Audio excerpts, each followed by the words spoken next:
What's up YouTube, and welcome back to Homebrew Subaru. In this episode I'm going to attempt to put an inner handle on the rear hatch door of my Forester. You can also use this video if your rear hatch door is not opening from the outer handle. The handle on the hatch door, when I pull on it, it actually sticks and it opens up no problem, but if I go to close it, the door won't actually latch shut unless I push that handle all the way forward again or to its resting position, and then the door will latch. So particularly, if you're running into this type of issue or you have something else going on with your rear hatch, you can follow this video along. I don't even really know how I'm going to do this, but I'd like to have it so that I have some kind of pull cord or chain out here that I can just pull on and it'll pop the handle and I'll be able to open the hatch from the inside while I'm laying in there. But before we get into that, I'm going to show you another panel I made for the front for the cooler to sit on, and I've got a couple boxes that I want to open up because I know they're accessories for my camping rig. Now this is the other platform that I ended up making up, and it is absolutely solid in here. Got a couple little pieces of 2x4 underneath of it to level it out, and it would support a couple 100 pounds, no problem. The front bracket here is just using where the seat bolted up in the front, and the same with the rear here, that just an L bracket that's kind of bent to shape and fastened to the body there. So sitting any kind of weight here, it's not going to be an issue at all. And the plan is just to kind of have some blankets that come across here, kind of insulate and catch anything that might, fall down or whatever. But as long as I got a good level surface here, the cooler sitting in there nice and flat on that platform, it's going to allow me to use this little countertop, which I can use to, whatever, if I need to prepare something underneath the tarp, or I want to use this as a nightstand to sit my phone and maybe a candle or a little heater or something like that, then I'll be able to do that as well. So these are things that came to mind over the summer as I was camping, just to make camping life a little easier or a little bit more enjoyable. And the first thing is just a simple tablet mount, something that I can actually stick to the window on the rear glass or the side glass, so I can have the tablet up here instead of like trying to lay it on my feet down below and be laying back there and actually get a good viewpoint of the tablet. And the next thing is, actually this is a molly bag system. Pretty simple system, very inexpensive. So I'll just line up on the back seat. Got a bunch of different bags to put on. Stuff that I can put my, camera gear and batteries and a little med kit and just other junk that I can actually get out of the way, but have quick and easy access to. Now, I think I may use this in combination with my futon mattress, but I'm not 100% sure yet. Looks like it comes with a bag. But this is a self-inflating mattress, so it's full of foam. As you open up the valve on it, the foam begins to expand and draws air into the mattress, and then you can just kind of plug it off. So it kind of gives you a foam air mattress. Now the thermal density on this is like R10. It's a very serious thermal rating. So if I want to use this out, go to a mountaintop or something like that, then I can maybe pack this along with. It is pretty heavy, I'm not gonna lie, but having this in a tent, basically I could sleep anywhere. I could sleep on a rock. And there, I've got everything in there just to kind of test fit and see what it was like. The mattress is very nice to lay on.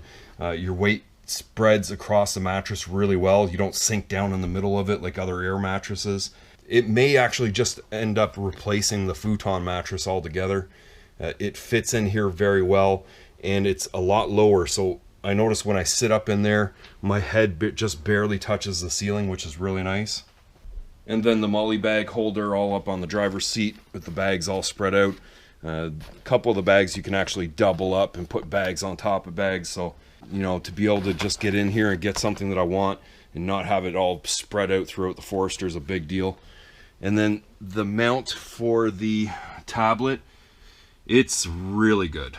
Like it's very strong, and you can position that tablet any which way you really want to. The suction on it, I almost wonder if it's not going to come back off the window. But yeah, I'm very impressed with that. That was only like, yeah, I don't know, $18 or something. And I got this molly bag holder. I think it was on sale, and I think I paid under 40 bucks for it. And really, if you're after any of this stuff, just do a quick search on Amazon. It's not hard to find any of it. I always find putting links down in the description, just, you know, they always go dead, so there's no real sense to it. But yeah, I'm going to clear this stuff out, and then we are going to get started on this.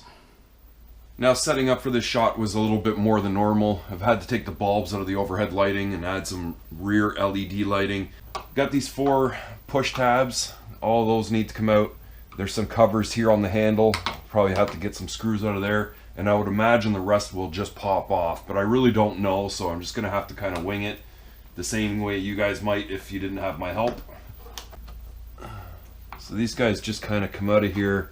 And then you're left with these black inserts. You want to pop those out as well, because if you don't, you take the panel off, they just hit the floor and you never find them again. Now I do see a little bigger one here, but I don't think it's actually holding anything. No, it's just it's an access hole for whatever reason. And then the handle, they just pop up like this, and there is 2 Phillips screws holding the handle on. Oh, that's nice. I just broke that off. A story with 20-year-old plastic. And the other side broke off. That's nice. And with that hardware removed, this guy should literally just pop off by pulling on it. Kind of like that. And if you need to get a screwdriver in behind there to kind of give a little extra pull down on it. See, it's coming with not too much effort.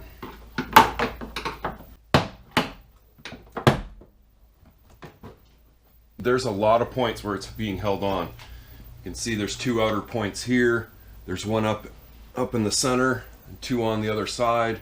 These kind of little pegs to line it up. But it's going to be the center one that's really going to want to try and hold on there. Maybe even just reach from the inside here. One good pull down. And you've got the whole panel off. So with this panel removed, obviously there's a really bad rusting spot here. This is all in behind the license plate on the other side, so I'm not sure exactly how it's gotten there, but I think it's bled down from the handle somehow into the seam. I just can't believe it looks like that on the inside and you can't see it at all from the outside. Now the latch is operated by that cable, and the cable kind of wraps around here to the front up into the handle, and the locking mechanism in it is just an actuator that's powered electrically, so dealing with that isn't going to be an issue.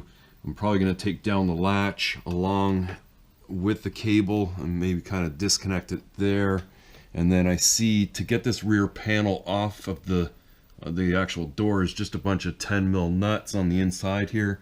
And all of those look really clean actually. So the latch is just held in with 2 12mm bolts.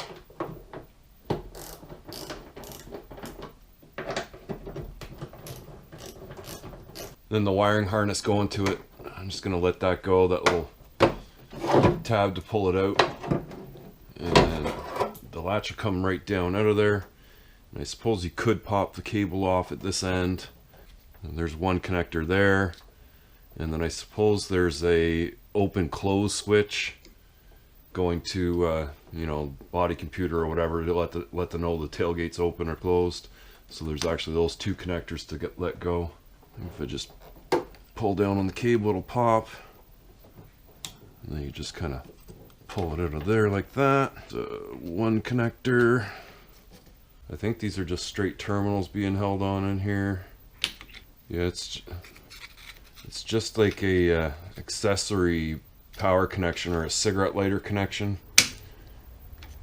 So I mean, it's just these little tangs on the terminals that are holding it on. Oftentimes if you can't get to them, you end up breaking stuff, but you be a little bit aggressive and then it'll pop open. I'm going to try and get this rear panel off next. And in order to get some of the nuts, the wiper motor actually needs to be unbolted. I don't think it's going to need to come off the glass because I might be able to turn it a little bit, just be able to get what I need. There's one there, and there's another one up in here. And if I do that, I should be able to access those.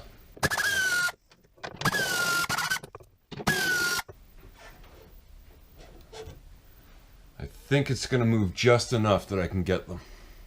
Actually, I can already see this one's a lot better. Those are really long studs.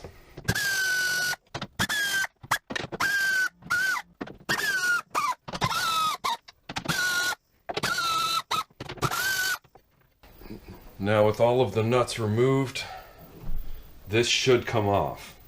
But I know, or I've seen, there's some white clips along the bottom.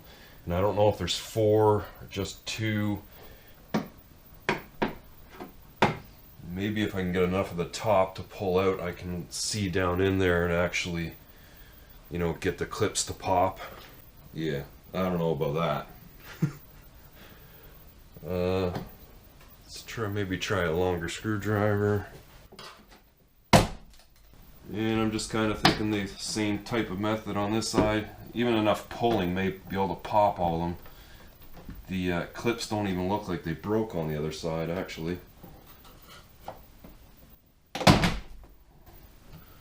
Something like that. Oh, I see. So there's another harness coming through for the license lamps. But there's our handle.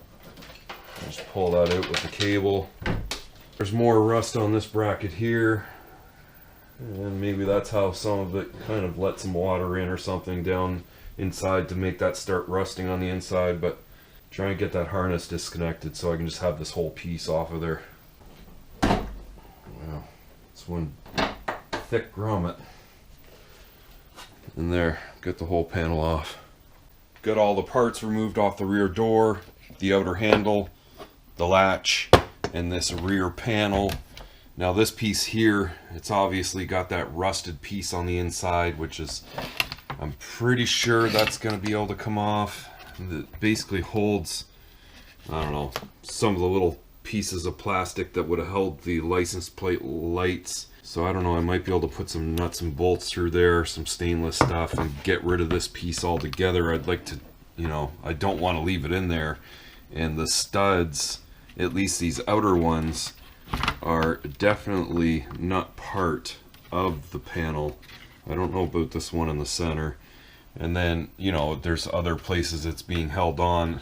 So I try and get that off and just pitch it. I don't want that piece of metal going back on.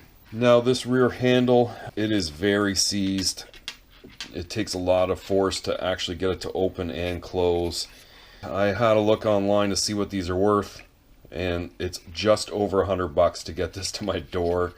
And Subaru being, you know, an hour and a half away and not open on the weekends makes it difficult to get a part like this. So I'm thinking of trying to just soak some penetrant in there overnight and really just start opening and closing it as best I can, clean it up as best I can, and then soaking it in like a fluid film or something like that.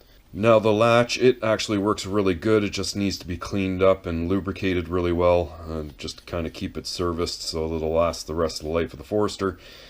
The latch actually opens by hitting this lever right here. So if I'm able to hook up a cable at this point to pull on it, that would work. I mean, you know, I could open the door that way. The other mechanism works right here. The actuator, it just kind of pulls down like this so that the cable cannot push on this lever. And the actuator works really well, so I'm kind of thinking, well, I should probably just try and keep on using it. The inner handle cable would kind of come in like this and then pull on this lever. So if I can get a second cable or a little chain to kind of come along here and, you know, kind of fasten up like this, and then do the same job as the outer handle's cable and just pull on that lever, I'll be able to open the door from the inside. I'm going to clean this stuff up, let this soak overnight, come up with some kind of idea to add a secondary chain to this or a little cable that I can pull on, and then clean up the rear hatch door and think about putting this all back together. Okay, so here it is the following evening, and I let this handle sit overnight soaking in penetrating fluid. And honestly, even though it's a lot more free than it was, it's still not like returning on its own, so it's gonna have to stay that way. It looks a little wet right now only because I've added rust converter. So after the penetrating fluid, I washed it, dried it, and now it's soaking with that rust converter on it.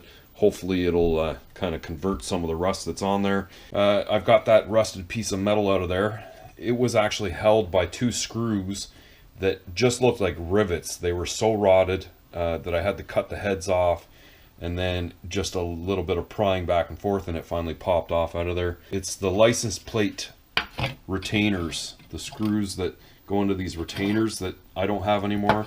So I just used some oversized stainless screws and drilled the holes open a little bit more so that they thread right into the plastic now, and that's how they're going to be held on there. Now, as for the actual latch, I've lubricated the mechanical end of it and worked it back and forth a bunch of times. It's moving so freely, it's like new. It returns all the way open, so I'm pretty sure I'm good that way. I've thought of using like a bathroom chain to actually get this to release from the inside. So the idea here that I've had is just using these key rings that I've had on hand and kind of sit it in there like that. And then if I can do this one-handed, the actual cable for the outer handle will lock this ring on the end of this lever. And then I can just attach the chain to that one end, drill a small hole through the hatch panel, and then stick another key ring on the end of that chain and literally just use it as a little pull like that, and it'll pull on the lever and will release the door from the inside. It's so simple of a design, I can't even believe it's going to work for me, and it's going to be so fail-safe because it's literally a piece of chain with some rings on the end. And here it is all back together. Got the outside all attached, and then the inside panel is back on. And I've got my chain right here, which I'm probably going to shorten a little bit. I just don't want the handle falling down into where I can't reach it. So I'm just going to cut this a little bit short, put the ring up on here, and then we'll test it from the inside. Okay, so you're just going to have to imagine it's early summer, we're out camping, and last night it was really cold, so I closed the hatch door. But this morning, the sun's really beating in here and heating things up, and I just want to have some fresh air. And there we go. It is such a simple thing, but not having to get out of bed to open up this rear door is going to make a big difference next summer. Well, that actually turned out a lot easier than I thought it was first going to be. I had this idea in my mind I was going to have to drill a tiny little hole on one of those levers just so I could hook up the chain somehow. But coming up with that idea that I did to have the cable retain that key ring on there, that worked out really well. And considering I'm only going to probably use that pull chain like maybe half dozen times a year or something like that. Everything else is just pretty much preventative maintenance, but for you guys it may have actually been a re job that you wanted to kind of get your eyes onto. You can see like in behind that trim panel there is going to be that bracket that rusts really bad, and you may want to take that out the same as I did, just so it doesn't bleed any more rust down inside the door. And I've got a feeling that's where that rust came from, is just that bracket that Subaru puts on that's, you know, heavily corroded. And then even if you're working on a different model, an Impreza hatch or an Outback or something, the construction will be very similar, all similar parts, and you just kind of follow this video along and you should be able to make out the same way. If you like this video, make sure to like, share, and subscribe, and I'll see you next time.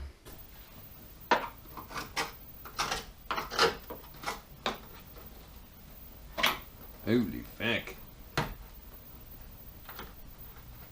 Borowski. I should have left that alone.